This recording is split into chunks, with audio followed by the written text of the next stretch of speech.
There she is. Hello. Thank you. I appreciate all of you coming in tonight. I know that it is difficult to get here from work and other places and get here ready to do this work. So I really appreciate you all coming in.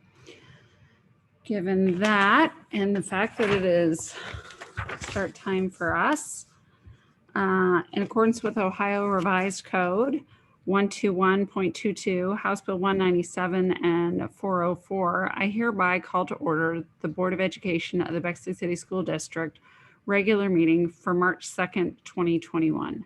Mr. Smith, will you please call the roll? Mr. Barno. Here. Ms. Mitchell. Here. Ms. Minio. Here. Ms. Powers. Here. Ms. Snowden. Here. Thank you.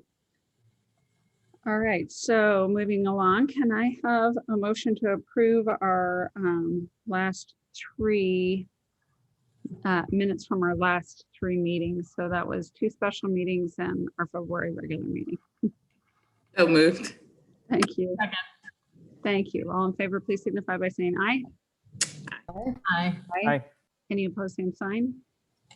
That motion carries. Thank you. All right, so moving along to the approval of our agenda. Can I have a motion to approve our agenda tonight? So moved. Second. Thank you. All in favor, please signify by saying aye. Aye. Aye. Kyle, did you hear everyone? I think I missed somebody. Yeah, maybe Powers and Mitchell and Minnie. Oh, I thought I said aye. Sorry. Aye. Got him. Thank you. In my Thank you. head, I did. Well, you may have. I just didn't hear it or it was on mute. Thank you. Any opposed, same sign. That motion carries. All right, so moving on to our board reports. I'll start tonight and just as for our policy committee, we have some new policies in from OSBA. We just got them in, so we'll start looking at them and might be bringing them next month. The evaluation team, I want to thank for their work and their continued efforts in getting us back into school as safely as possible. Dr. Good will be providing a thorough update on where we are with those efforts of all in.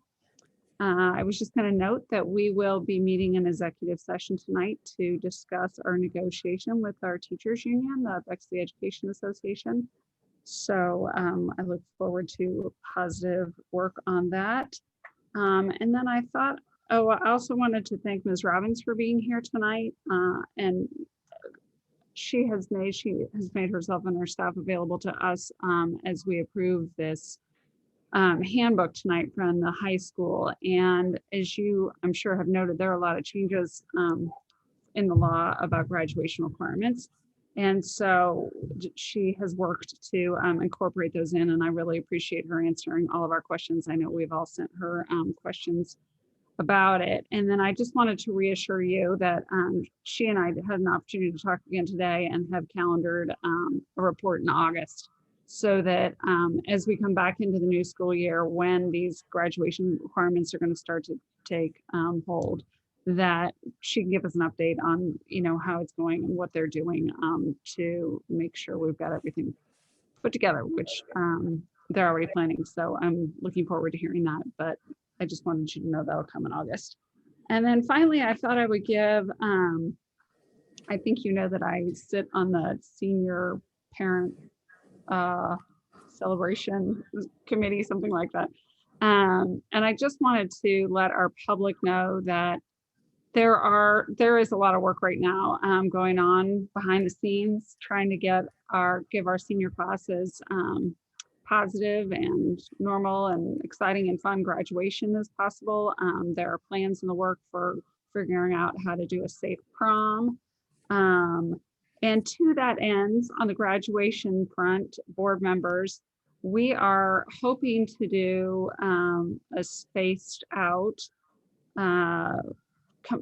compliant with the governor's orders outdoor graduation on the Sunday of Memorial Day in our stadium.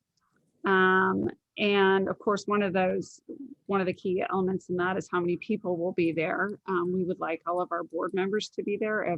If you would like to be, I will be there since I have a graduate.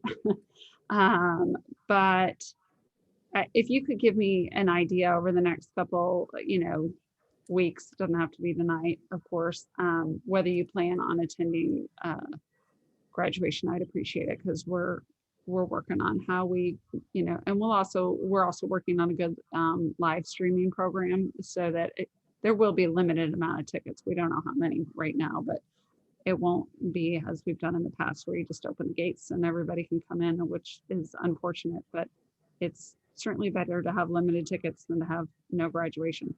So, or no graduation outside where anybody can attend or where some people can attend. So we're working on all that. If you all could give me some indication on your plans that weekend, I would appreciate it. And that is it for my reports. Moving on to Ms. Powers. Thank you. 3 report areas tonight, starting with the Bexley Rec Department. The board met on February 3rd. The board was led by Director Mike Price in a discussion of the Commonwealth Park Design Project, which started in 2018. Plans include improved playing fields, and improvements are expected to be implemented in stages over time. Regarding programming, the Rec Department has been following the Franklin County Board of Health stay-at-home advisory for indoor programming, which remained in effect through February 6. The Rec Department has been offering outside programming following their protocols for COVID, and is making decisions about indoor programming after February, so this meeting was before February 6th, and they were making decisions about what they could do after February 6th on a case-by-case basis, continuing to require 6 feet of distancing and masks as they add their indoor programming. I also understand that Bexley Rec is again pivoting in order to be able to provide before and after school care to Bexley students as we make the transition on March 23rd to all in. And I'm so very grateful to Mike Price and his team at Bexley Rec for their continued work with us. Second report, Franklin County School Board Member Alliance meeting on February 13th. The group had a general discussion about COVID and school safety issues and around state testing requirements. I continue to appreciate the opportunity to meet with this group of board members from different districts. It's very helpful to hear what's going on and to hear what their experiences are and what's important to them. My third update is about the superintendent search, and we will have our search firm, Ray & Associates, joining us a little later in this meeting, and so there'll be much additional discussion then. They will discuss the results of the survey and the results of the focus group meetings that they have conducted for our district. I just want to give a little bit of background about those things. There were a total of 11 focus group meetings that were conducted over Zoom. 9 of those meetings were limited by Ray & Associates to around 15 individuals per meeting. And those were for stakeholder groups, and those groups were our administrators, general ed teachers, special ed teachers, coaches and aides, OAPSE and exempt staff, students, our PTOs, which included the 5 building PTOs, gifted and special ed PTOs, other key partners and booster groups, including the BEF, BMPA, DARN, BEST, athletic boosters, music parents, theater parents, and Bexley Pride, and civic and community leaders, including invitations to the mayor, city council president, Bexley Rec, Chamber of Commerce, Public Library, levy leaders, former board members, the Community Foundation, Capital University, and other community leaders. Informing these groups, I generally sent information out to the leadership or one or more representatives of the group and asked those individuals to select who would participate in these focus groups on behalf of their organization or group. In addition, we had 2 community at-large meetings that were not limited in size, and we're open to all stakeholders. At the advice of Ray and Associates, board members did not participate in any of these meetings. The meetings were for Ray and Associates to listen to and get input from our different stakeholders and community members about what is important to them in this search. Information gained in the meetings and from the surveys will help Ray and Associates to shape the desired profile of our next superintendent, and they will be talking about that this evening. I've also reviewed the application form, the advertising, and a flyer that will be finalized with the input of Ray and Associates this evening. I want to thank Kyle Smith, Tyler Trill, and Alicia Mitchell for the help that they've given with the flyer. It's been really helpful. We will continue to post updated information on bexleyschools.org website under the superintendent search, which is at the Board of Education's tab. I'm really grateful to all the stakeholders and community members who participated in the focus groups and took the survey, and also for all the feedback I've received around the search and the search process. I spoke with members of the team at Ray and Associates today and asked them about our engagement and participation from our community. And what I learned was that the number of survey results that we got was a pretty good amount. We didn't blow it out of the water, but we, for example, had more folks respond to our survey, to their survey, than another district that they are helping that has more than twice as many students as we do. We had more responses on our survey. So that what made me feel good about the input that we are getting, that we are in fact hearing from our community, and I'm really glad. I'd also like to add a word of thanks to our administrators, teachers, and staff as we move to all in this month. It seems like the one constant that we're all experiencing this year is change, and our teachers, administrators, and staff have continued to adjust, and I'm really grateful for their hard work. And the last thing I'm going to say is I'm going to give a shout out to the theater department. I really enjoyed the Addams Family production. So, yay. That's it. Hey, thank you for including that, because you were right. It was something else. It was so impressive. All right, moving on to Mr. Bruno. We did not have any technology meeting, and as I mentioned before, we have not had, and nor will we have anything scheduled, at least with the athletic board. So I do not have any reports this month. Okay, great. Thank you. Ms. Minium?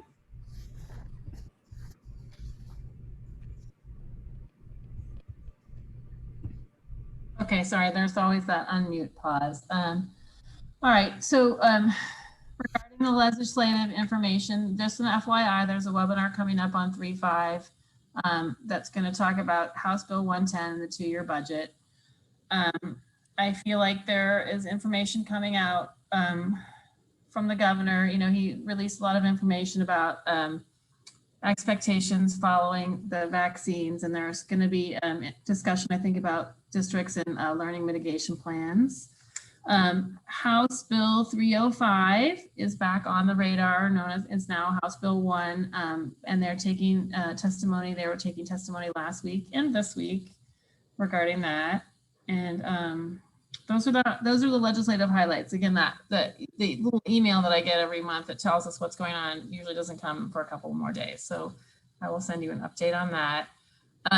So that's that. I feel like some of those, Ms. Snowden mentioned that the policy change is coming. You know, when we see the change in the law, then that trickles down into the policy. Do you know what I mean? After the law changes, then we get the information, and that manifests itself in like policy changes and policy reports. So we'll see that stuff coming.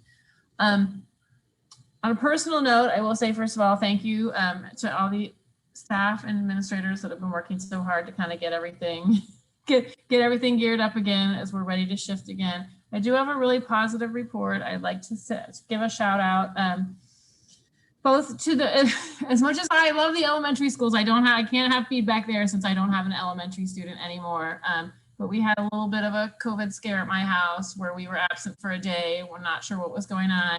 And to see the process in action, like as a parent, I was just beyond impressed. I got emails from guidance counselors, I got phone calls from nurses, I got phone calls from trainers. Everybody knew, and and this is something I shared with the trainer, is like when you're when you're stressed and you're not really sure like what's going on, it's really helpful to have somebody in the district who says, okay, this is what you need to do. This is the information we have to have so that your kid can come back to school, or this is what, if the doctor says this, then you do this. Like it took a lot. I really appreciated the support that I got. So that's a big shout out to everybody involved in the team, because I was, like I said, I was really impressed at the process from the parent perspective. So thank you, everyone. Thank you. That is always good to hear. Ms. Mitchell. Yes, I have just a few reports to share. I have not participated in any of the operations meetings. I don't know that they're necessarily happening that I would need to attend. So when that changes, I'm sure I'll be able to report out. No report on facilities. The Bexley Anti-Racism Task Force will meet again on March 8th. I had a work conflict on the last audit subcommittee meeting, but I did hear from Ms. Armstrong that progress has been made there. So I will report to the board in writing after the March 8th meeting where we are for the task force. And then we'll make sure that I report out to the public in the April meeting. For BEF, hold on, I have my notes written down, so I'll make sure I don't forget everything. BEF has been super duper busy. They've already started, and many of you have probably already seen some communication going out about the gratitude event that's scheduled for April 21st at 7 p.m. It will be featured on Facebook. And for those of you who don't have Facebook, yay you, but you can also access YouTube. The most recent newsletter has already gone out, which also has an additional article about the gratitude event. The Bexley High School students participating in the Global Scholars Program through funding provided by BEF's Pete Grimes Just Do It endowment. Got to hear from the UNC Greensboro Spanish instructor Nodia Mena on Tuesday. And let's see, nominations for the Bexley Educator of the Year were due March 1st. And then the selection committee meets this Thursday. And then the One for All Tech committee meets tomorrow virtually on March 3rd. And just to remind everybody, we are still raising funds for the one-to-one campaign. We're almost there, but not quite. So every little bit helps. And then the deadline for ordering engraved brick pavers to be installed in the spring for the Alumni Piazza is March 26th. And then the only, I do have a shout out, particularly for the Montrose nurse, Ms. Tyson, and principal at MKL. I just like to tell them that I was particularly impressed last week with a very sensitive matter that they handled with the utmost empathy and kindness, and I wanted to thank them publicly for it. It is not easy being a brown girl, and I was very, very impressed with how they handled that situation. And so I wanted to give a deep, deep thanks. I didn't think it would be appropriate to walk into the school with a bottle of wine, cost too many questions. So it's the next best thing that I could do is to tell them thank you to the community. We are blessed to have them at that school. So that is all I have for today. Thank you very much. Ms. George. Hi. Hi.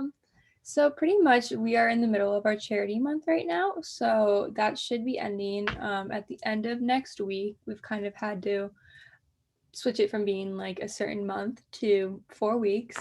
And then afterwards, we're really going to focus on our Clash of the Classes, which is a favorite among high school students that we haven't gotten to do this year. And so we're excited that since we're going to be all in, that we're going to have everybody together, and we're going to plan to do it outside in the stadium so everyone can be socially distant. And then we're also planning on crowning our homecoming monarchs from our A group and our B group.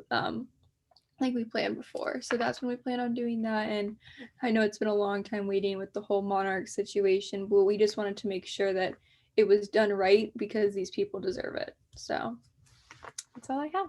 Thank They you. do. Thank you. And I appreciate all of your students' patience as well, especially the student council, because I know you've had to work around some very difficult change of circumstance this year. So thank you. All right. So moving on to our superintendent's report. Dr. Good. Good evening and happy March. This evening, there are a number of items on the board's consent agenda, including the second and final reading of the 2021-2022 high school curriculum handbook.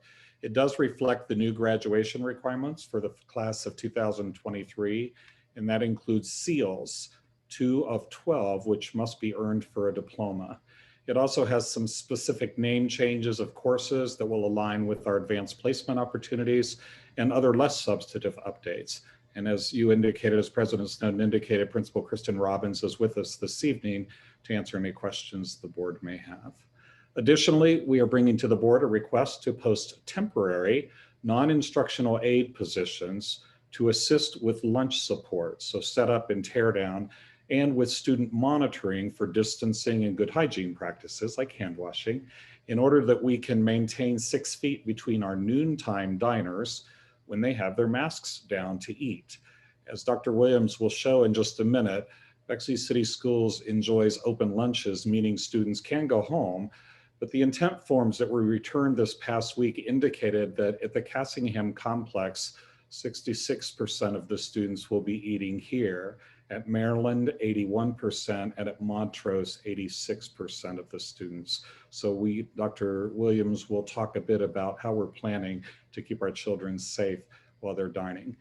The last item on the consent agenda is a memorandum of understanding with the Bexley Education Association that indicates the board will be paying a rate of $50 per hour for tutors, teachers, instructors, and others providing services to students in person this summer for all courses and programs, regardless of credit or grade level. The district is able to offer this higher rate of pay because of the elementary and secondary school emergency relief funds. To lead our summer session, a stipend from that same fund is being recommended to hire Mr. Toby Fisher as summer school principal, whose responsibilities include planning, implementation, and supervision. While the summer school planning has already begun, the programs will be offered on a variety of schedules, with the first program beginning on June 7th and the last program concluding on July 31st.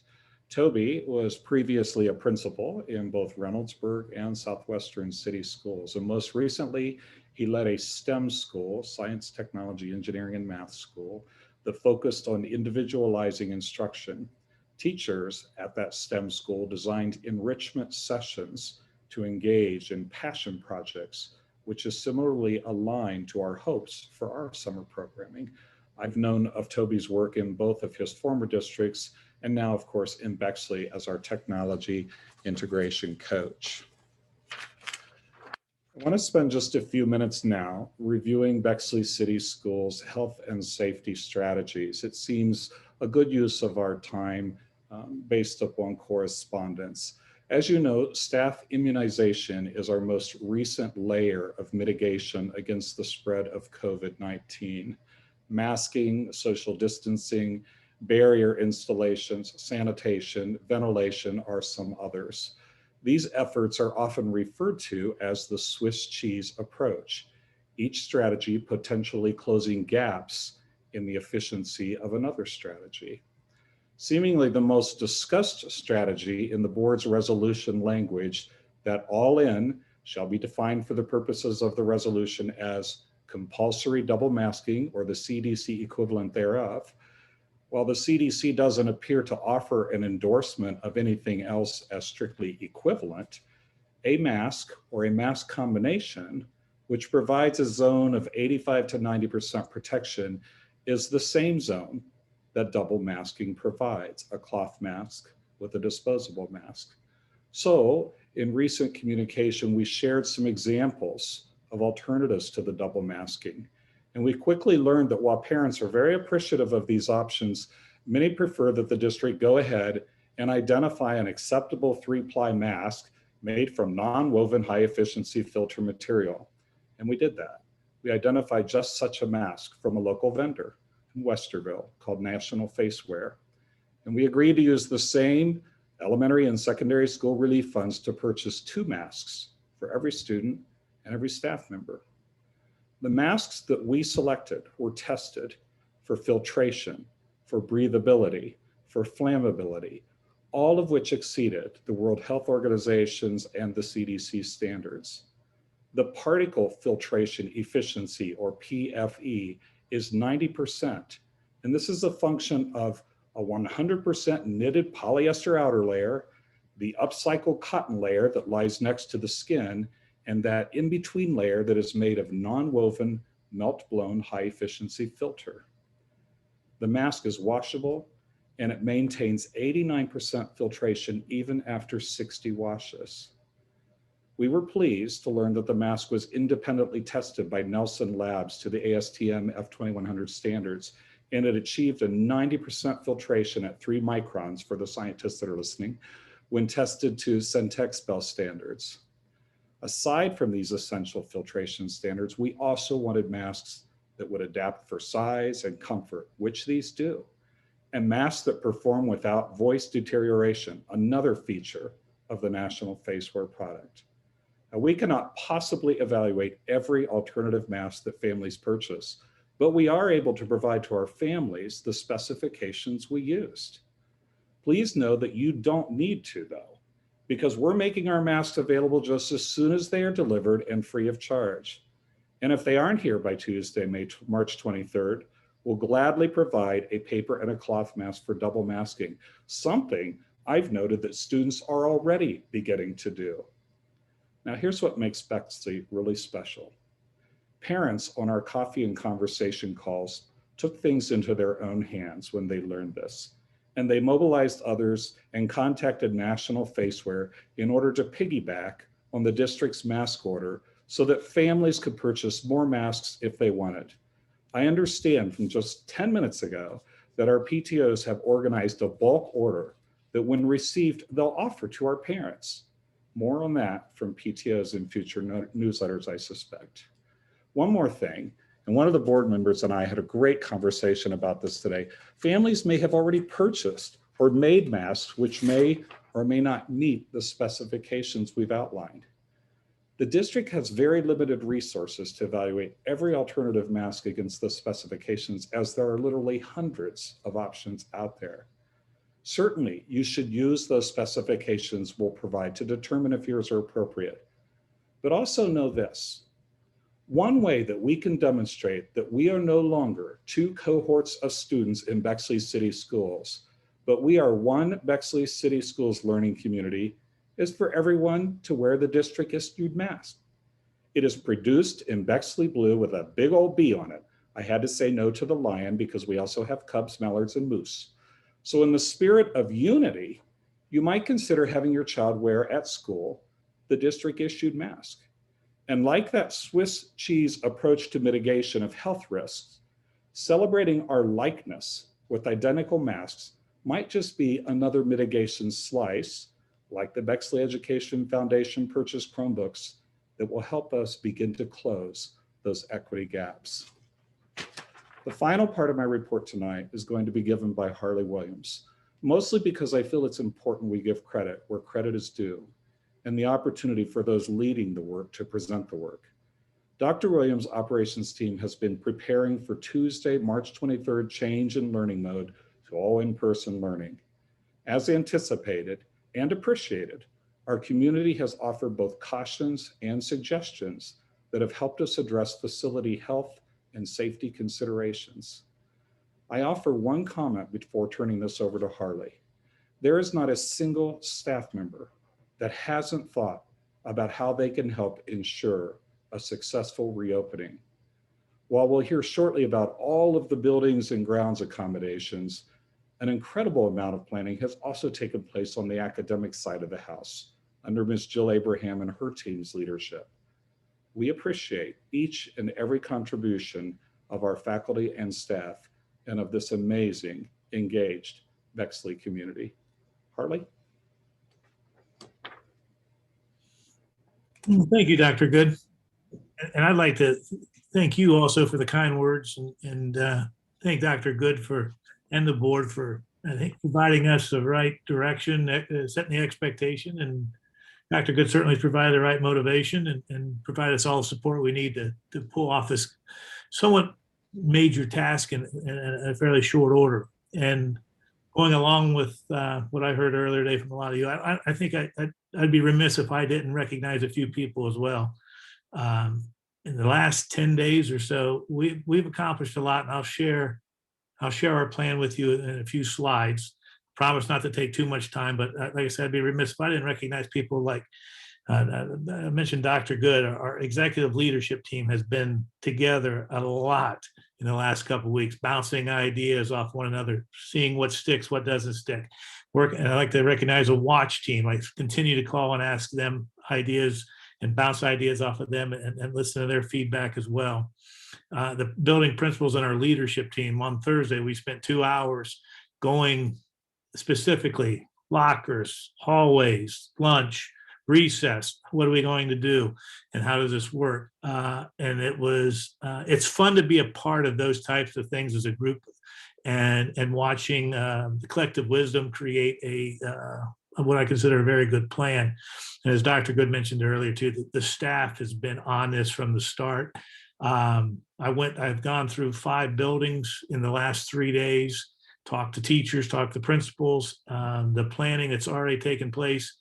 I'm quite impressed. I mean, my work has been diminished greatly because everybody has stepped up and taken initiative and has put together a good plan. So let me share some of those plans with you now.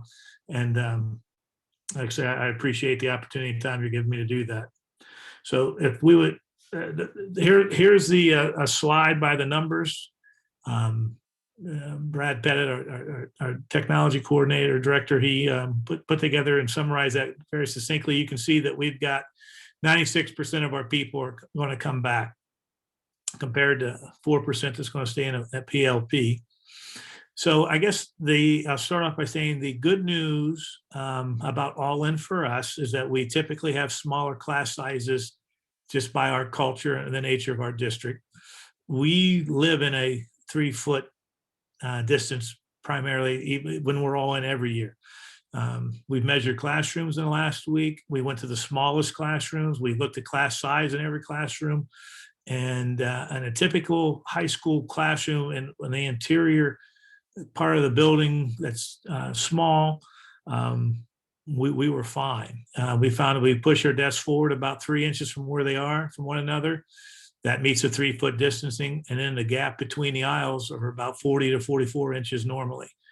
And so that was promising. And then, like I said, today I walked through with Jason Cottle at the middle school and Susan Drake at Maryland, and we looked through their facilities as well and discussed lunch and things like that. So I will continue on. If you go to the next slide, hallways and lockers and stairwells, we decided that we're going to remove the one-way directional markers that it sometimes is confusing for the students. That student feedback that Dr. Good has received from their senior students at the high school. They want to move as quickly as we can to classes. We don't want to make students walk around the hallways any longer because they happen to be in a wrong part of the building. And we have not seen any other kind of spread concerns this part of the year, or first part of the year. So we're going to reinstate the hallway, 2-way hallways when we had originally designated them 1 way, with the idea of getting to class as quickly as possible. We're not stopping at lockers. We're not stopping at restrooms. The idea is to get in the classroom as quickly as possible. And as far as restrooms are concerned, typically that's a bigger issue from a secondary level, from what I can tell you. And so I think what I know, for example, I'll give you what the Bexley Middle School, their plan is, and I think the high school plan is very similar as well. Bexley Middle School once they go to class and they divide, if a student needs to use the restroom, they request a restroom pass. Even number classes will be able to use a restroom during the first half of the period. In the odd number classrooms will use the restroom the second half of the period. And the restrooms all have marked capacity. So if a student walks in and sees that there are 3 or 4 people in there and they know the capacity is on the side of the door, they can come back out. But that's been an interesting thing to observe this year, because I was worried about, restrooms are always busy at the secondary level, but it seems to be working out quite well. Lockers, that's another question we've been asked by a lot of members of our community. I think Bexley High School and Bexley Middle School continue to utilize lockers at the beginning of each day, as well during lunch. And they've asked, and another shout out to the student body. The students have done everything we've asked them to do, masking. I mean, it's just been things that I worried about in August. It's been so nice to see us rally together and unite and try to keep each other safe by following through with our safety protocols.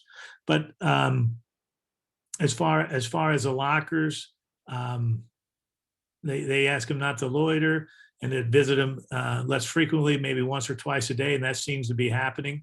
Cassingham, AM, PM enrollment will determine locker assignments so students are not next to one another. They'll divide them up. So there'll be spacing between lockers, between students when they arrive to class and things like that. And then you have places like at Maryland and Montrose that really don't have lockers. When they do they only have a few, but they'll still rely on their cubbies and things like that. But I guess the takeaway I want you to have is that that's not something we haven't examined and try to make as safely as possible. Something I'm sure you're probably interested in is classrooms. How are we going to set up classrooms? As I said earlier, room preparation has begun, and first step we took was to identify space capacity and room numbers. And what we discovered as we were looking and measuring rooms again for probably the 4th or 5th time, is that we noticed that the pattern tended to be about 60% of the students would, after we, from a half, from the the AM, PM, or the splitting in half, if we would go 60% of that number is what it would probably take for a full classroom.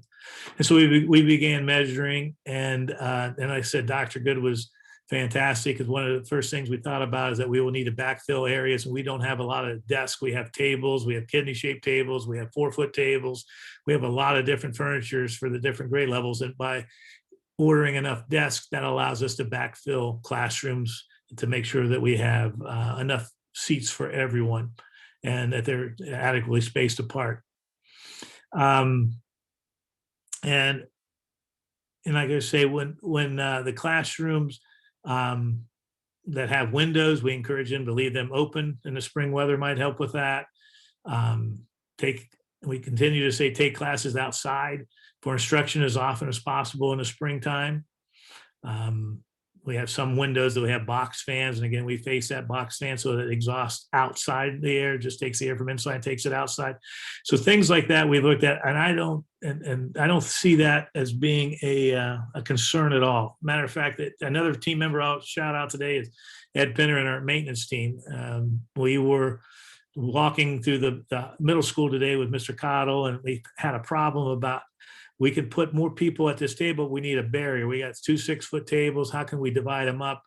Eddie Pinner came up with an idea of using our boards and creating a mounting stand so they're able to stand up on the table and not fall down as they often do. And he just showed me a prototype here just before our meeting, and he's going to start making 30 to 50 of those for us with some of the scrap wood we have in our shop down there. Band and choir seems to be another interest. And I will say, before I even had a chance to speak to the choir teachers, they already had a plan in place. They're going to keep their 6 feet distancing. Their masking was going to occur, and they had communicated that to their parents. Just to kind of give an example of the initiative. A little harder work for us was the band and how we were going to do that. And so Andy Johnson and I spent a lot of time. I think that's the biggest concern. The elementary bands are small enough in a large enough area that they can maintain their distancing, but putting 55 students in his band room was a challenge. And again, collective wisdom, I think, prevailed. We had we have belt covers, they call them, for all the instruments that take the exhaust as they blow through the instrument that still allows them to play. If you've been to the marching band during football season, you probably saw that. We have Patrick Cummins and his STEAM class are making something with our 3D printers that are called flute defenders or flute guards that fit over the flute, that as you blow into it, you're capturing it and it's pushing it down so it's not blowing the air out, which was a pretty cool contraption. Unfortunately, it takes about 17 hours to make one in that 3D printer, but we'll take it. We have plenty of time to get, we only need 20 of them. So and you got 2 or 3 printers, so we'll get that done. And then we struggled over the clarinets and the saxophones and how that would work with the coming through the blowholes, the finger holes, I mean, and the air that would kind of plume out.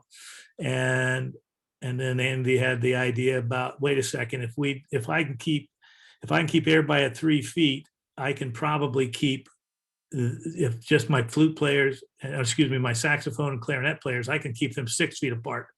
So he went and measured it out, and that's our answer for the band. And I think that's fantastic, because that was a struggle. That wasn't an easy answer, but Bouncing Ideas, one other, came up, I think, with a very workable solution. It's going to keep our kids safe and keep them involved in their band program, which I know is a passion for a lot of our students. As far as lunch and recess, that was another interesting exhibition of teamwork.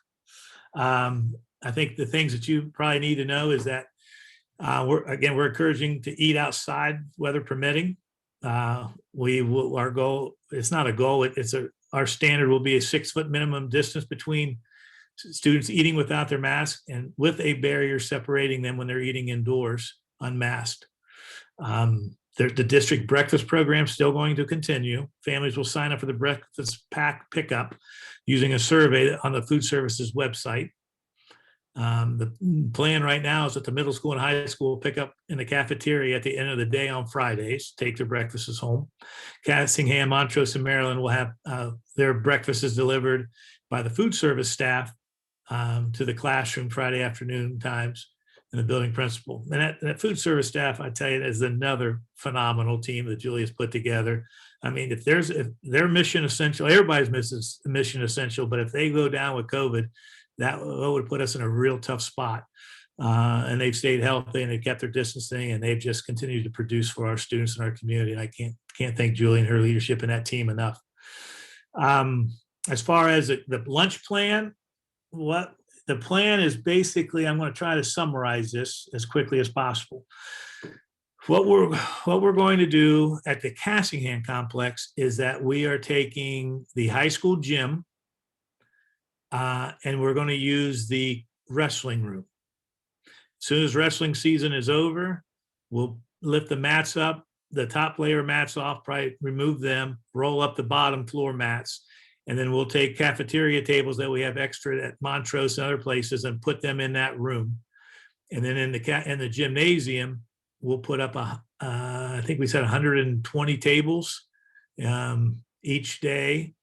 And then at Cassingham Elementary, there'll be some students that will eat in the classroom. They'll be pre-designated. If they're getting a hot meal, that meal will be dropped off to them there. The other Cassingham students will eat in the cafeteria with no middle school or high school students in that area with them. It'll be their own eating area because we've opened up other areas. At the middle school, they'll get their lunch and they'll have a choice to go to the middle school gym, and like they have in the past, or they can walk down to the high school gymnasium and eat at one of those tables, or they can eat in the wrestling room. They'll have different areas. Now, we'll have to see this, obviously, and how it all works, and we'll probably try to divide it up, because the goal is also to reduce intermingling between students. But that's their plan.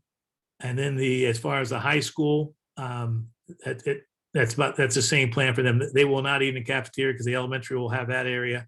They'll get their lunch and they'll go down to the high school gym or the wrestling room, and we'll figure out how. And I think the timing allows us not to have too much planning for intermingling. I think by the nature of the timing, it'll allow us to do that. Then we'll need about 45 minutes to break that area down and start classes again at 1:30. So the gym will not, it'll still be used first, second, and third period. Fourth period will be set up.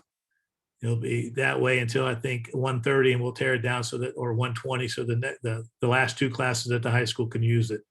And so that's, and Dr. Good mentioned about the 6 temporary part-time employees assist, because we'll have more students spread out. We're looking for more supervision to help with that. So I guess I'm advocating for the posting decision that you guys will have to make here pretty soon on that as well. We could use that kind of support and help, and we would divide that up to help with not only at the Cassingham complex, but also with recess and supervision at the elementary schools and the middle school as well. The recess plan again, indoor recess is an issue that might happen a lot in the spring. What we'll do at the buildings is probably use the cafeteria at Cassingham, and the classrooms in Cassingham, should that have to occur. Maryland's plan is that they would have students in the classroom as well as their gymnasium and cafeteria, so they can keep their distancing. Middle school would stay in place for their half hour. They wouldn't go outside. If they were out in the gym or the wrestling room, they would stay there in cafeteria. And the high school doesn't have a recess. So then when they do go outdoor for recess, the elementaries are continuing what they've done in the past, and that is create sections or zones on the playground area and assign those in a rotation basis so students can rotate through each of the zones. So you might not have the basketball hoop one day, but you'll have to wait your turn as it rotates around. But this will keep students from intermingling and let them get outside and have some exercise and enjoy the weather in a safe way. So all elementary schools are following that plan as well. I think Dr. Good did a nice job summarizing where we are with the masks. As we talked about, is that, you know, one of the concerns that I had, and I'll thank the board for this work too, is that I had a concern that we have to be able to, I have 265 basically safety compliance officers in this building. Everyone assumes that role. And so we needed something that would be easy to manage administratively. How did we know that? And I think the plan that was developed is fantastic, and I'm very supportive of that plan. We can certainly look at and see a disposable mask under a cloth mask very easily. We can identify a mask fitter when we see one, as that's very obvious, as well as a KN95 or the N95 mask. And we've passed those out to our staffs as well, and they'll have those. And then the masks that we purchased, if people prefer the single mask, that'll take care of their needs as well there. So I'm very appreciative of that. All right, if you want to go on the next screen. And these are on the FAQ list, and I know we've talked about them, but I thought since we're still getting questions, the airflow rate is still way above where we want to be. The American Society of Heating and Refrigerating and Air Conditioning Engineers, they published kind of the guidelines that we've used, and our measurement was a 10.14, and what they're suggesting would be a 6 through 12 in a COVID environment. We feel very strongly about that. And as far as our filters, John Eikenberry, phenomenal job this last 10 days. He's looking at filters right now, but wants to see more data around them that we can enhance our already our filtering program that we have. The MERV rating is much as meets the standard by it's ample, more than ample in that area. So we'll find out more information about that. And as far as windows and doors, industrial fans, we use those. We'll continue to use those to help exhaust areas that are large and have a lot of people in it when needed. And then the last question I was at, or one of the other questions I was asked to discuss, was how we were going to modify quarantine and regular quarantine. And I apologize, I know I'm taking a lot of time here, but as you know, the quarantine has been reduced to 10 days, from 14 days to 10 days.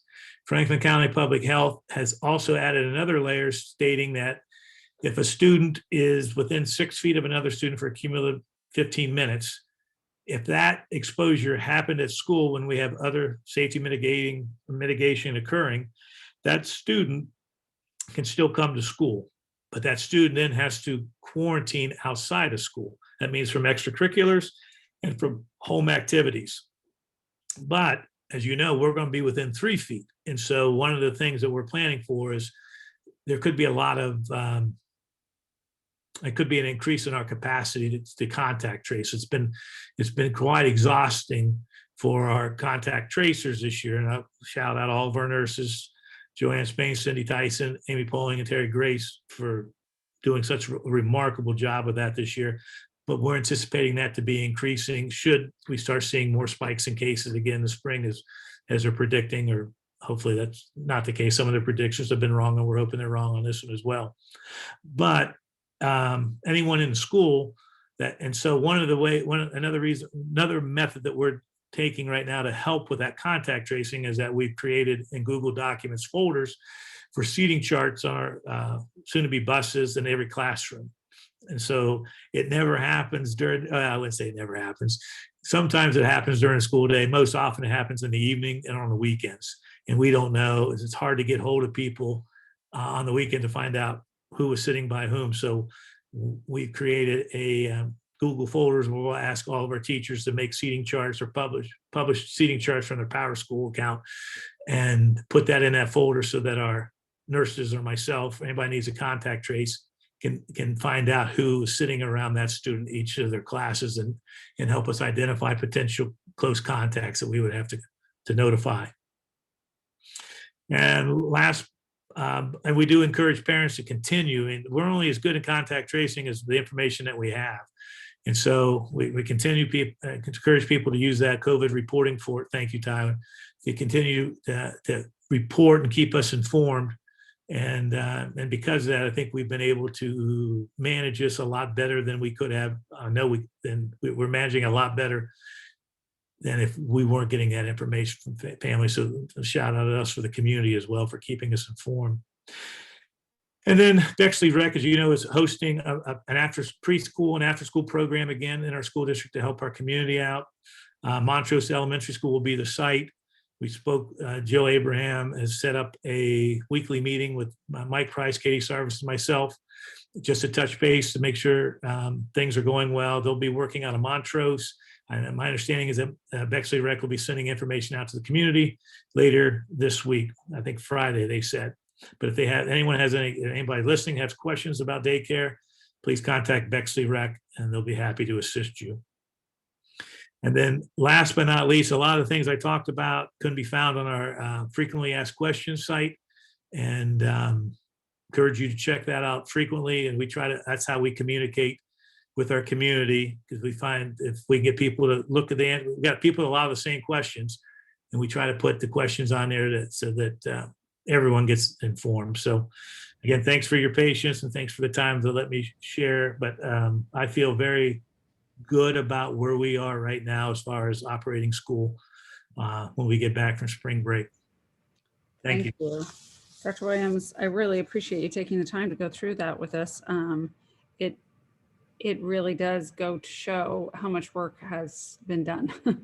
And we really appreciate that on behalf of everybody on all your teams. So thank you. And I hope it gives our community members a little bit greater sense of ease that we are looking at every aspect of safely returning. So thank you very much for your time and effort.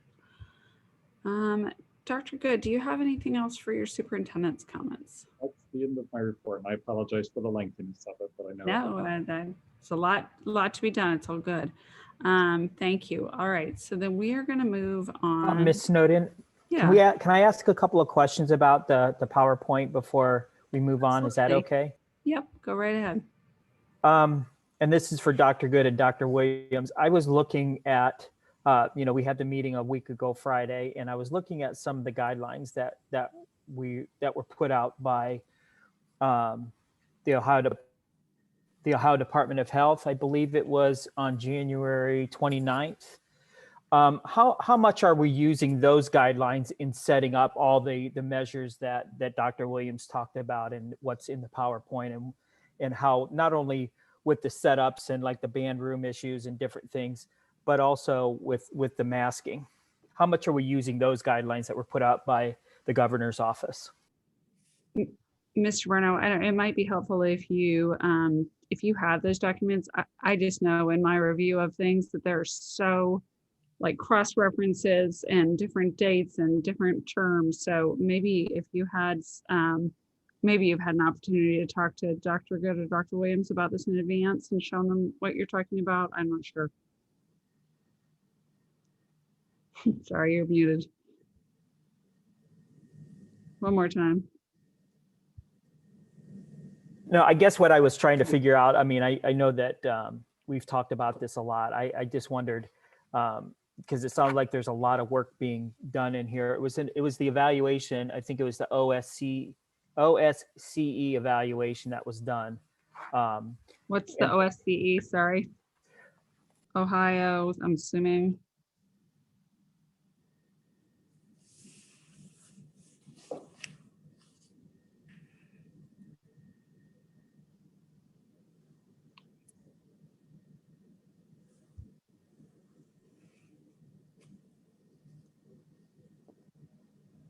You're muted too when you find it. I just want to make sure we all know what we're talking about. I can anticipate what he's asking here. John, as far as the guidance, as far as setup, I've taken my direction from the board and Dr. Good as far as the spacing requirements that we set up in that resolution. And as far as what the guidance we're taking from Franklin County Public Health and ODH has been primarily around our quarantines and the modified quarantine, as I explained a little bit earlier. And I'm not sure if I'm answering your question or not, but the charge I got for our team was 3 feet distancing between persons and 6 feet distancing between people while they're unmasked and eating. And what steps are we going to take to try to keep that when we put everybody in the building? And so that's the guidance that I have, and that's what we've been working off. As far as the masks are concerned, I'm using the same guidance that I think was passed at the 19th meeting, that we had the 3 masks that were approved. And then the 4th mask was the question about, well, how are we going to know about what a 3-ply mask that meets that requirement, or the PFE, as Dr. Good shared earlier. And I think that issue got resolved. As far as I'm concerned, at least, that issue got resolved when the district decided to purchase the 2 masks to give to each student, so that we know as administrators and, as stated earlier, safety compliance officers, that we can look at that mask and know that it's one of ours and it meets that standard. Whereas before we could never tell, and nor do I have the time to vet 2,000 families' masks that they want to send their students with. So I thought this was, from an administrator's perspective, a good solution, so that we can go about business of education. Now, if I didn't answer your question, let me know and I'll come back to it. No, I'm not being critical at all. I guess, the meeting that we had on that Friday, we had the resolution, we passed to go all in. And I think some of the questions that were asked, and I know that this is still developing. This is kind of the first time that we've had the chance to ask questions, and I really appreciate the PowerPoint and the time that you've taken, Dr. Williams. As you know, I greatly respect the work that you do. The question, I guess, and I brought this up at the last meeting, and how do we, I think you have a great question in the PowerPoint, you or Dr. Good, how do we administer this? And I know that we're still developing this, but before we have our next meeting, we will be back to all in. So maybe more as a question for our students and our parents. If a kid forgets a mask, Okay.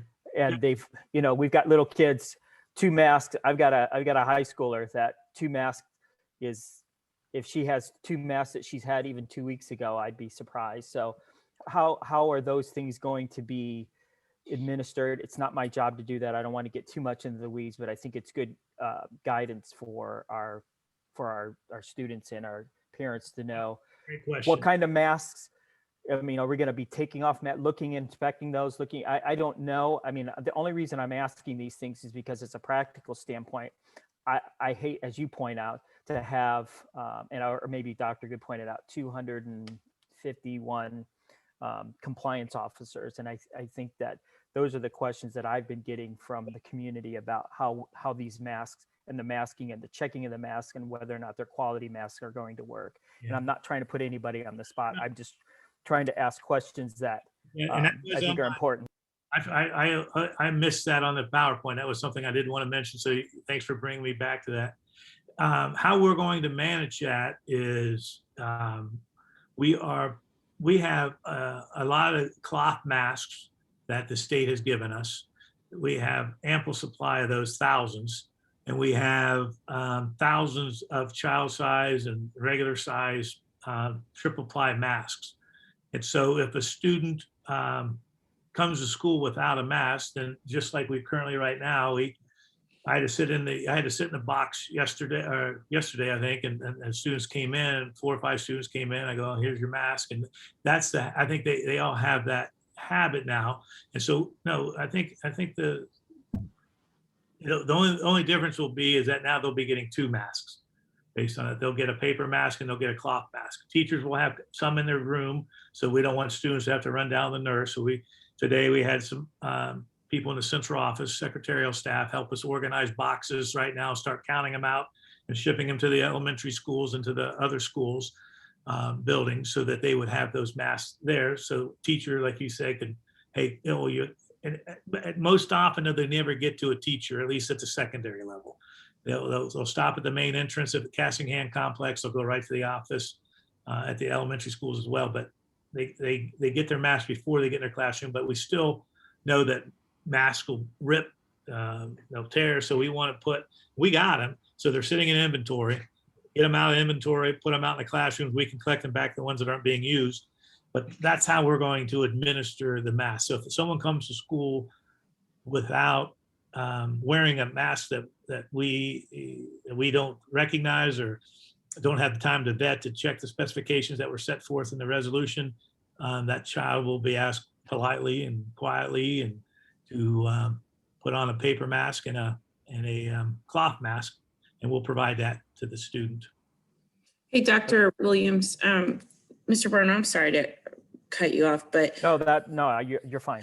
so there, I live in the world of medical in my day job, and in those buildings, the non-surgical 3-ply paper disposable masks are in heavy rotation. They're at all of my entrances when you walk in. If you forget one, a band breaks, whatever, you can grab one.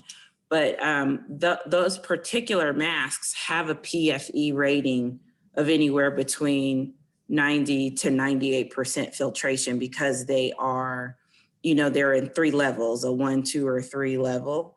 And, I switched to black so I could wear makeup, but oftentimes, I have a inventory of the blue and white. I have some pink when I'm feeling girly. But those single ply masks meet the CDC guidelines. Am I correct? So if a student shows up to school with one of these on, that's sufficient with CDC guidelines, correct? I wouldn't say CDC guidelines. I'd say the PFE is equivalent to what we have for our double masking. And so going back to what I said earlier, the issue isn't about whether the mask that person brings in meets that standard or not for us. What's question is that I have 2,000 students that walk in, and if they're all wearing a mask, how will I know that that's the medical grade, surgical grade level 3 mask? How do I know that's a respiratory single disposable? We won't know. They look alike. They're paper masks, and you're right. We've got those medical grade surgical masks here that we passed out to teachers at the beginning of the year, and they are extremely. We were happy when we were able to get our hands on them. You could probably flip the box, and right there on the box, it'll tell you what the PFE is. Correct. Okay, so when families are purchasing additional masks, because I have 3 critters that are bound and determined to lose those 2 masks, probably within hours of receiving them, in which case, I also have plenty of inventory of the 3-ply level 3 masks. So my question to you is, if families understand what it is that they're looking for when they're purchasing extra stock, and their student shows up to school in a mask that is more than sufficient filtration, like this, I think that's why I was troubled with how do you, and I think Mr. Barno is probably going there too, how do you plan to enforce it? Because you're going to take my kid out of class, not my kid per se, but a student out of class who's wearing a more than sufficient rated mask to be sitting in class and cause a kerfuffle, whether you think it's polite and quiet or not. I mean, it causes a disruption in that particular student's day. I'm just, I'm concerned that it places administration and staff in a really, really, really pickle of a spot. So if parents understand when they're purchasing masks, what to look for, is it's following what we said in our resolution, CDC equivalent, I'm confused then why that isn't enough. Can you help me understand? It's enough. It is enough. So Okay. If we go back to what I shared before, we have made the specifications available, and we will do that again. We'll be very clear and simple about that. I do That think, might help. I think the onus of responsibility has to be on the parents to indicate to us that this is a mask that meets those specifications. Because exactly like you said, one, we don't want to disrupt the learning environment by pulling a child out of the classroom, whether it's quiet, private, confidential, not embarrassing, what have you. But if that child comes and they have some indication from the parent that in fact it meets those specifications, we'll know. And they can share that with us. And this is an amazing community. I trust that parents want to do the right thing. And 96% of those kids that are coming back, their parents are expecting other parents to do the right thing too. And so, Alicia, I think you're right. As long as we get those specs out there and people know that what they've purchased or what they're purchasing complies with that, which would be the CDC equivalent thereof, protection. There is no real CDC equivalent. It's the level of protection that it offers that we're using. And they can demonstrate that to the teacher, to the people at the front door, to the administrators, have them be proactive in that regard, and it won't cause any kerfuffle, like you said.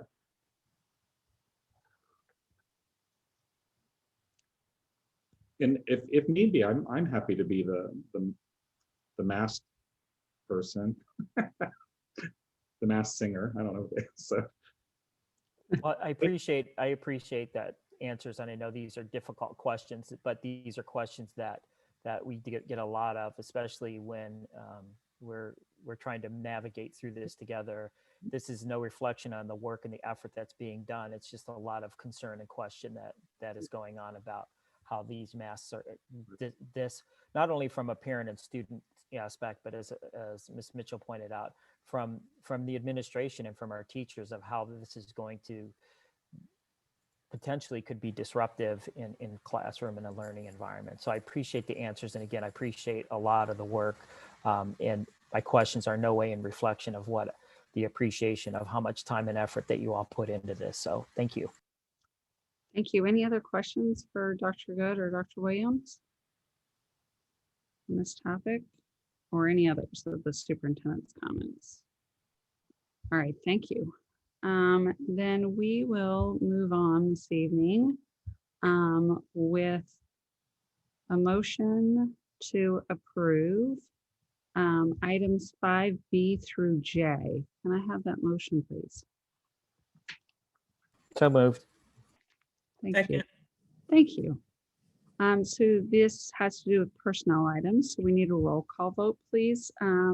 With a motion and a second. Mr. Smith, would you please do that for us?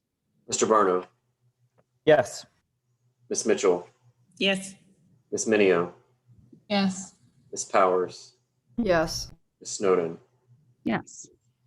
Thank you. All right, so moving on with our treasurer's comments. Mr. Smith. Thank you, Ms. Snowden. February's financials are attached. It's a relatively quiet month financially. Just kind of payroll, normal expenditures, nothing in the way of, or too out of the ordinary, but a couple things I'd highlight are in the revenue sections. Like I said last month, we're still we are still collecting our property taxes. It's the variance right now is just due to timing of when the county pays or collects the funds and turns them over to us. So right now the expected settlement is at the end of March. So I would hope that I can have a full understanding and report to you of how the first half collections have done at our April meeting. The next significant item of note is the line 1.035, the unrestricted state grants and aid. As you may recall, last month I said that the governor had reduced the cuts or reinstated some funding for schools because of the state's financial standing has not been as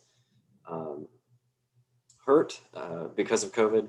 So they've returned some funds back to school districts. So that's why you see that variance. In addition to that is the casino tax performing better than what we were conservatively forecasting.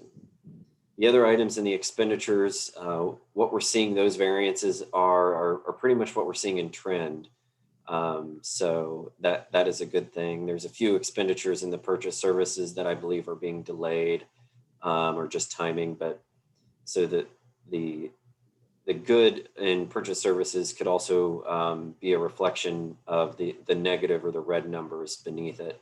So when we budget, you can budget in a certain line, but if you realize you need it in another line, you can do a budget transfer within our departments. So, but all the negatives there are covered within the purchase services. So I feel fine with that. And then in the operating transfers out, that of $100,000, that's new this month because you approved that in February, and that was to food service. The other item on the agenda is what we typically see in March, and that is the resolution to accept the tax rates from the county. This is just a required and provided resolution from the county for us to accept the taxation rates for the next fiscal year. Any questions? I just want to offer thanks to Kyle for getting this information to us, to the board, with the information that you provided to us, Kyle, so quickly after the close of the month. I know you had to do that in February, and here you've had to do it again in March, and getting your updates and having a chance to look at it before the board meeting and with your guidance on what you're providing to us. And the opportunity to ask questions. It's super helpful and it's really appreciated. So just that, thank you. Well, I'll take the opportunity to extend the thanks to my team. I have a small and mighty team, but they do great work. For example, I have an assistant treasurer, Joan Roberts, who works from home on Mondays. That's an agreement that she and I have made. And the last several times we've had board meetings, the first of the month is on a Monday, so she's rotated her schedule around. She's also not a full-time employee either, so she's rotated her schedule around, and she is very helpful for me on those closing mornings when I'm trying to close the books. So but I think I'll just deflect that praise onto my own team if I could. Thank you. Well, we appreciate all of you. All right, can I have a motion to approve items 4B through or B and C, please? So moved. Second. Thank you. All in favor, please signify by saying aye. Aye. Aye. Any opposed, same sign. That motion carries. Thank you. Great. So we're moving on tonight to the presentation of our superintendent search firm, Ray and Associates, and that is Ms. Powers has been coordinating that on behalf of the board. So Ms. Powers. Thank you, Marley. And I'm going to go ahead and turn things over to our 4 representatives of Ray and Associates who are with us tonight. I'm really grateful to that team for being here. They have worked really hard and been really responsive to me. I've had a lot of questions along the way, and I will say that Kathy takes my calls every time I call her, which is just awesome. She's been super responsive, and I had an opportunity to chat with all of the whole team that you see before you, Michael, Kathy, Bridget, and Karen today, and it was really helpful to help me to understand what they are presenting to us this evening. I want to let folks know that the information that is being provided tonight is the recommendations that the Ray and Associates team has put together for us about what ultimately we should include in our information that goes out to attract our next superintendent. And that information is based on the surveys, and I think they're going to go through that survey information. It's also informed by the focus groups that they conducted. And so I'm really grateful for all the time that they spent doing that. I have had an opportunity to review it with them, and on the flyer that I have sent around to the board members, the proposal for what would be included as the qualities we're looking for are in that flyer. So that's where we are right now. But of course, this body hasn't had a chance to talk about that. I know you've received the raw data and what the Ray and Associates team will talk about. So I'm going to turn it over to them and give everybody an opportunity to ask any questions, or ultimately tonight we will agree on the qualities that we're looking for, because this is a timeline that we're working on. I know the board is appreciative that we're trying to get through this process based on that timeline, and an important part of that timeline is having 5 weeks for the posting to be out there. And so as soon as we have finalized these, what's going to go into the posting and into the flyer and the advertising, it can go up. And so we'll finalize it tomorrow based on the information that the board decides tonight. So with that, let the team take over. You're Mike, muted, Mike. You're muted. There's a lot of people that would like me to stay that way, but we'll move on. So I really want to say thank you, Vice President Powers. Our time together has been very valuable both ways, and we are very appreciative. And I really want to thank my associates, Bridget Cheney and Dr. Karen Hall, and of course, Kathy, who really guides, she's the hub of the wheel of all these things that go round and round. So we're going to go through this. I just want to set a very brief stage, and then we'll move through, and then particularly for your team, our associates, to really weigh in on this, because they've spent time with your community. We have all examined what the survey has said. First of all, I want to congratulate you. We consider any level of participatory success around 10% of your student body. Well, you had 300 and closer to 400 responses to the survey. And if you count up all the people that participated in the focus groups, you've already moved past the 500. So basically what you've done is you've doubled your student body, which is really well formed in terms of providing a perspective. This is a perspective of what you as Bexley would like to present to candidates, to present to those that are interested in the superintendency, and particularly, honestly, the smaller group that's interested in being your superintendent. And this really is a reflection of the Bexley board, and the Bexley community is looking for these candidates that reflect these characteristics. The biggest thing about that is, first of all, it informs candidates that will go across the country, next door to you, around 270, throughout Ohio, and then across the country. The second part of that is a lot of it's based on what the survey guides us to by certain groups as they identified themselves. So there's a database to this. It also is somewhat shaped by Are there differences or there are consistencies of different messages from the focus groups that we had an opportunity to spend time with? You combine all that, this is your profile. It has two purposes. Number one is to be part of your application, which will generate participation from candidates. The second thing is we will use it as part of that assessment process as we look at all the applications that come into our office, as we begin to take these applications and begin to offer recommendations to your school board about who are the candidates that are qualified, that have had experience, that meet the graduate specifications, the certification specifications, et cetera. And we add this to that mix. And that's who we will use to guide our recommending effort to your board about who they begin to select eventually to interview, and then who your finalists will be. So it has a real role. The participation of this community has been very good, and it is very valuable. And it has a role in also guiding, as a benchmark, those characteristics that we will use as we look at candidates that apply.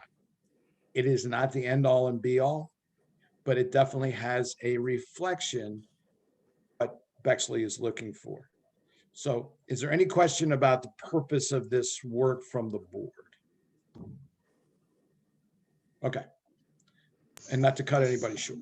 So what we're going to do now is look at the survey, the results, and what it says, because what winds up on there as our recommended qualities or characteristics, and then what sits there as those for the board to consider, and keeping in mind that all amendments, additions, et cetera, are welcome, comes out of this combination of what I explained. And Bridget, first of all, Bridget and Karen, is there anything you want to add to the introduction? Goodness knows I miss things very often. No. No, I completely agree. Thank you. All right, we're going to move forward. So we're going to ask Kathy to take you through, and I think Vice President Powers, you're able to put this on the screen, or someone is. So I think Kyle's ready to do that. The two documents that I think you're going to want him to share are the if Kathy's willing and able, maybe I've allowed Kathy to share, if that would be easier. Yeah, I'm sorry, I wasn't prepared for that, so I don't have. I have them up and ready, so I can. So if you could just put up the 2-page Excel spreadsheet, I think that's really all we're going to need for now. I'm sorry. Okay, No, yeah, I can do that. Because Bridget could share it, Kyle, if there's any challenges also. However you guys would like. I'll see. Go ahead. Yep. And I will just zoom in for us. Yeah, and it's tiny, and I really apologize for that. So what I'm going to do is I'm going to draw your attention just to kind of explain the ranking, the scoring for this one. So if you look at line 6, where it says, yep, a strong communicator, speaking, listening, and writing. If you go to the 4th 2 columns, which say parents, you will see that 185 people chose that option, and so it ranked number 1. And so for the other side of that spectrum, as an example, if you go to item number 3, which talks about able to work with legislators, and if you go to the first 2 columns where it says teachers, 0 people chose that item, and so it ranked 33rd. That's just kind of a simple synopsis as to how the ranking takes place. And then all those rankings go over then to the next page where it shows the ranking and recommendation. So what we do is we pay the closest attention or the most attention to the board column and the combined ranking column. Ideally, just as an internal piece, the way we do it is we try to come up with 10 recommended qualities. So logic says that I look through each of those columns for items 1 through 10. you can clearly see with some of the recommends that the qualities were ranked high by both the board and the community, or the combined ranking. For instance, item number 6, the board ranked it 1, and so was the combined ranking. So that's clearly a recommended quality. And so I go through and try to find those that are the closest in ranking 1 through 10. Now, obviously, not everybody agrees and everybody has their own opinion. So there are a lot of 6s from the board. We don't always have close numbers. So I go through, and the ones that rank the closest I mark as recommended qualities. And some of them we find are selected quite often together. So then we combine those. For instance, number 1 and 13 are qualities that are often combined. And so as you can tell from the ranking, in number 1, it was a 6 and a 9. And number 13 was a 6 and a 13. So both of those are ranked close enough that I decided to combine those as to one quality, as opposed to splitting them up. Now, you will also see there are some considers on there. We try to give you about 3 or 4 considers. For instance, number 9, that quality, ability to build consensus, the board had that ranked as a 6. But the combined ranking was an 18. So there was a little bit of spread on those, and most of the considers, there was a consider, I guess, down number 28. Mine is really small and it's dark in this room. The board ranked that item as a 3, and the overall ranking was a 12. So I marked that as a consider, and the same with 29. The board ranked that as a 6, and an overall ranking was a 13. So that's kind of how the process works. And then, so what we do is I take the recommends, and then I put those on a sheet, which laid them all out. And then those are the qualities that we then put on the flyer. Now, wording can be changed. If there's qualities that you feel should be included, that's an easy fix. We just don't want to have too many because of space concerns. In talking today with the team, it seems that they're pretty spot on with what was heard in the stakeholder meetings. So I think I think we have everything covered with regard to the recommends. So now it's up for you guys to discuss if you're in agreement, if there's something you feel should be added that we don't have. Can we put up the flyer which shows how those got arranged and put into, and if you go to the second page of that flyer, there they are. Yep, there they are. So I worked with Victoria to put those together. As I said, some of them have been combined and to make one quality. So I think we have at this point 3, 6, 9, 10, 11, I believe. And I think there are at least 3 combines.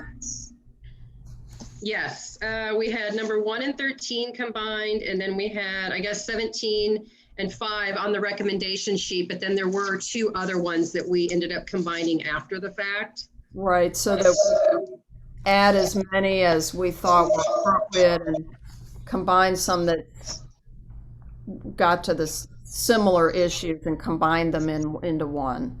Correct. So is it appropriate, Ray and Associates, to talk about this list here? This is what we have talked about,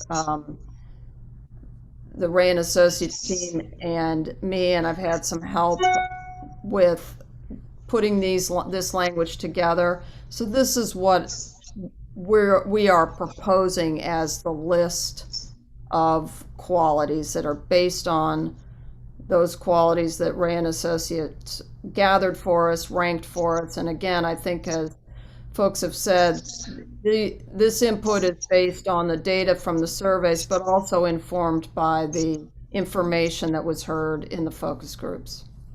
Yeah, I'll just, I'll get us started on it.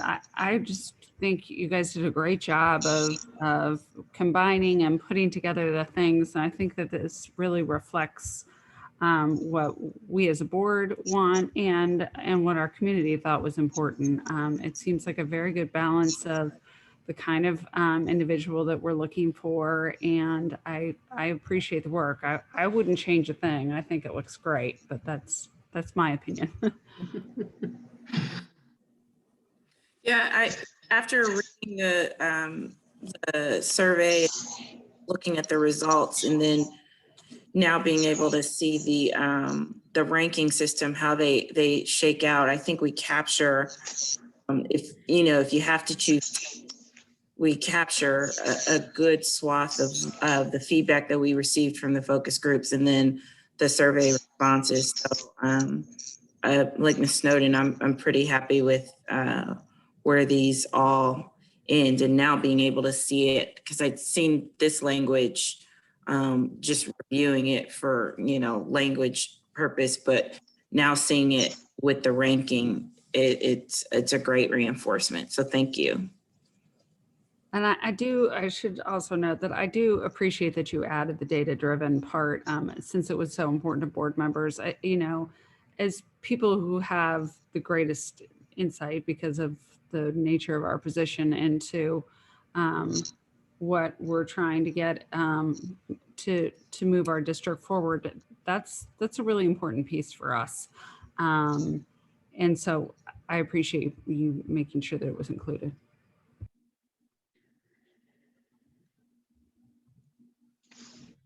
If I could just add a footnote, President Snowden, the data-driven piece, when it said characteristics or qualities you would like to see in our focus groups, that's a question to the focus groups. Data-driven surface there as well, and I don't mean once or twice. So I think there's great consistency. Let's put it that way. Good. Glad to hear that. Thank you. Ms. Minia or Mr. Barno, do you have any questions or comments on this? The only thing that I would say, I kind of echo what you both have said, is that this gives us a really good cross section of what we're looking at, even with the differences in community members versus parents, even, or students versus parents, or administration versus teachers. It gives you a good comparison as to where things are. But I think I really like the way this is put together, because it gives us. It's kind of data driven, right? So I appreciate having that in front of us to be able to look at it and assess it that way. So I really like the way that it was put together. I'll agree. I think it looks great. I especially appreciated looking at the columns and the data and seeing how different groups measured things. And I do think that in addition to the superintendent search, that's good information for us. Like I thought a lot of times, like the community responses, the parent responses when they were different, like that was good insight for me as to like how maybe we should be communicating different. Like I just feel like it's information that's useful beyond the focus of this search. I think it's information for us to know that feedback is valuable. So I'm appreciative of everything. I think it looks great.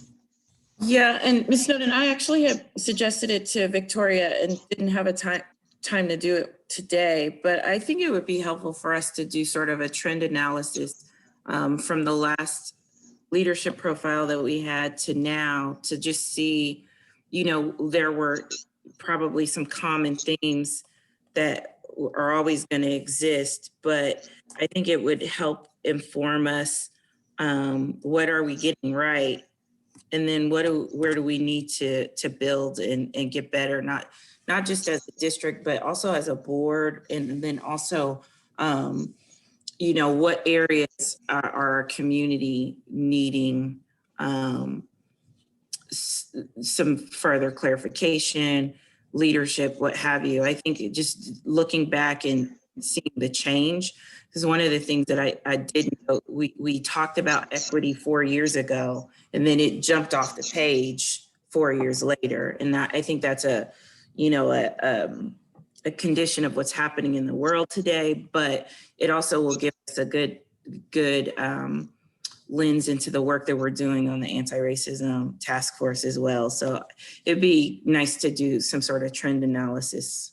Yeah, interesting idea. Thank you. I appreciate both Ms. Minia's and Ms. Mitchell's comments. I agree. I think it's very, very helpful to get this kind of information, and it will help to inform us as we have discussions going forward.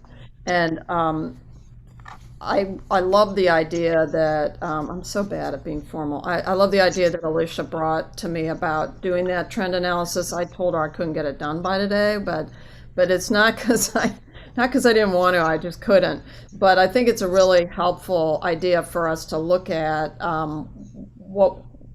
that trend data. So I will commit to doing that as we move forward here.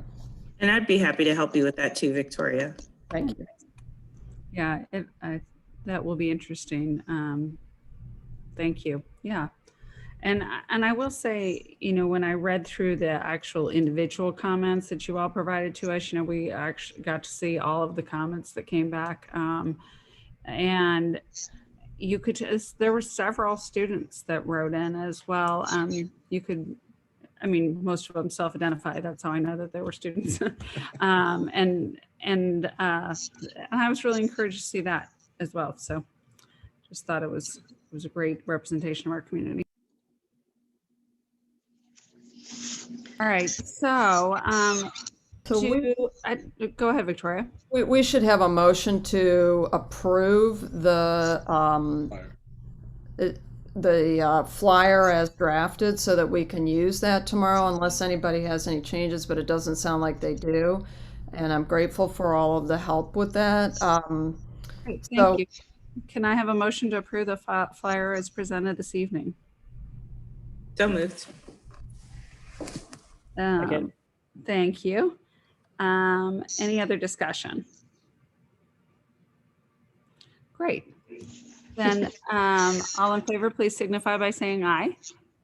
Aye. Aye. So I didn't vote yet, Marley. I had a question and I couldn't unmute. I'm sorry. We don't. Sorry, fine. I couldn't get unmuted, you guys. We don't have to modify the agenda because we're adding something to vote in on, do we? I was curious about that myself, but I don't think so. I think that Mr. Smith, do you have a thought on that? I think that we can call a motion from the floor, and it is noticed under the agenda that we would be discussing it.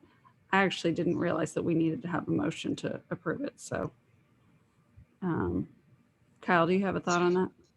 My thought is our past practice has been to vote to approve a modification to the agenda. That includes a vote. That's been our past practice. It's probably not going to make any difference in the next vote, but that's been our practice. Great. All right. Well, I appreciate the consistency of that. So can I have a motion to amend our agenda tonight to include a motion to vote on the flyer from Ray & Associates for our new superintendent? So moved. Thank you. Thank you. All in favor, please signify by saying aye. Aye. Aye. Any opposed, same sign. Thank you. That motion carries. All right. So we have a previously tabled motion to approve this this flyer and a second. And then we hit questions. Are there any other questions? I'll give everybody time and I'll have to go back through and check and see if there's any unmuting. Okay, then all in favor, please signify by saying aye. Aye. Any opposed, same sign. Okay, great. That motion carries. Thank you. Thank you all for your work on this. Wow, that was almost too easy. President Snowden, we just want to say, number one, thank you. Number two is it really allows this process to move forward on time. I really want to thank your community for its participation. Yeah. And also you for making sure that participation was not only available, but that it works. And so, and we will be back, particularly when we get to the finalists, so that the request from the community to make your voices heard is a long way from done. But we need now to stay on this timeline for your best possible options for candidates, and this allows that to happen.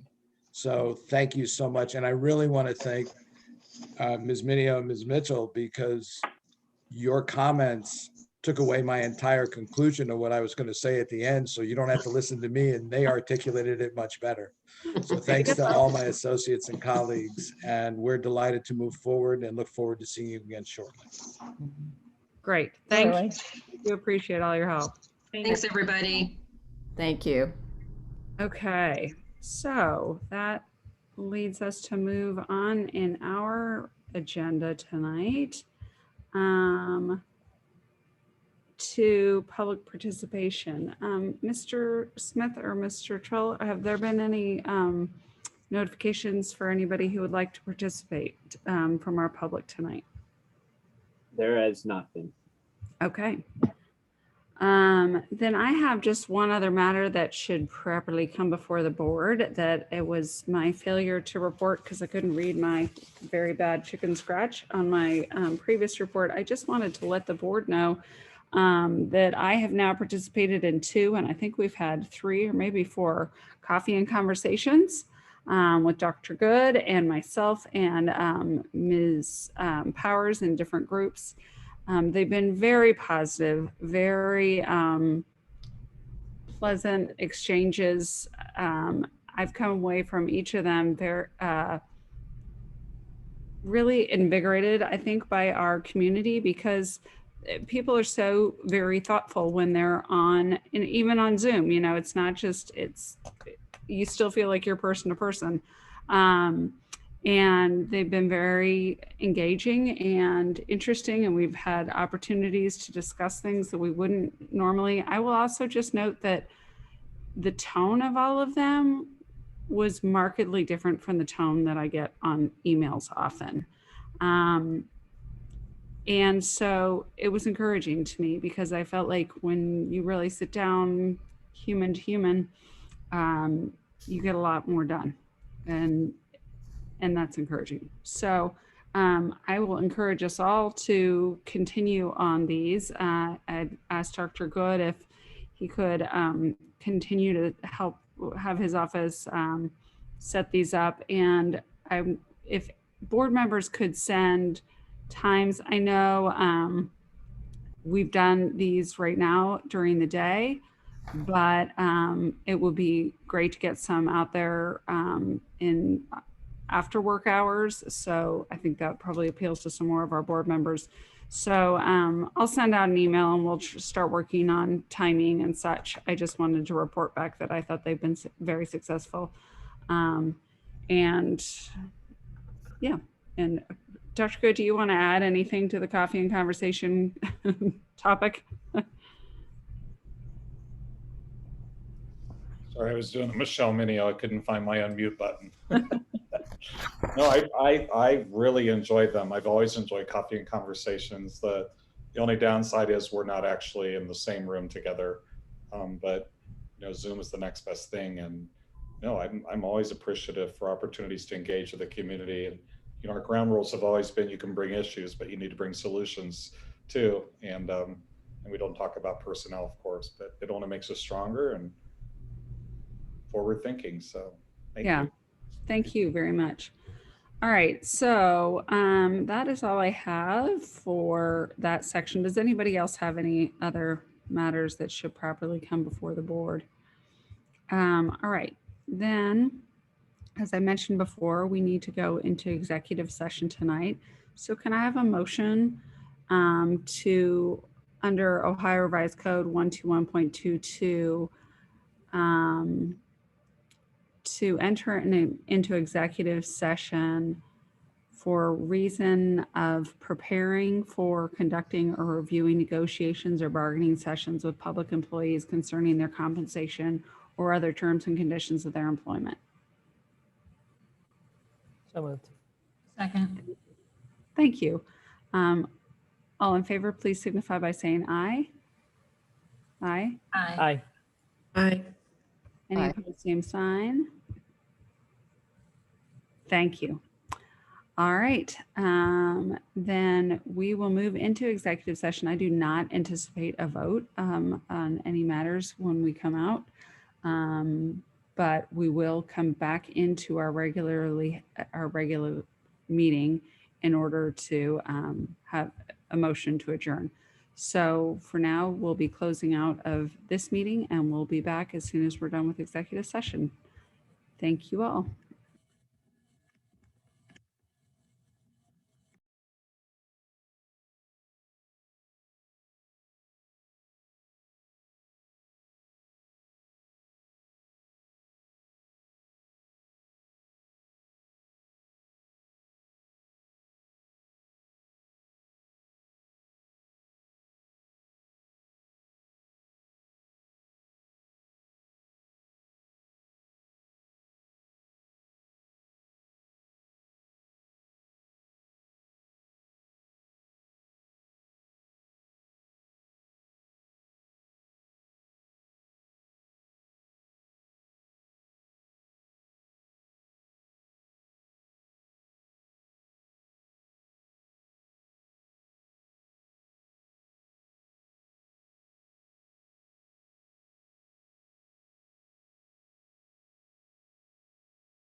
So,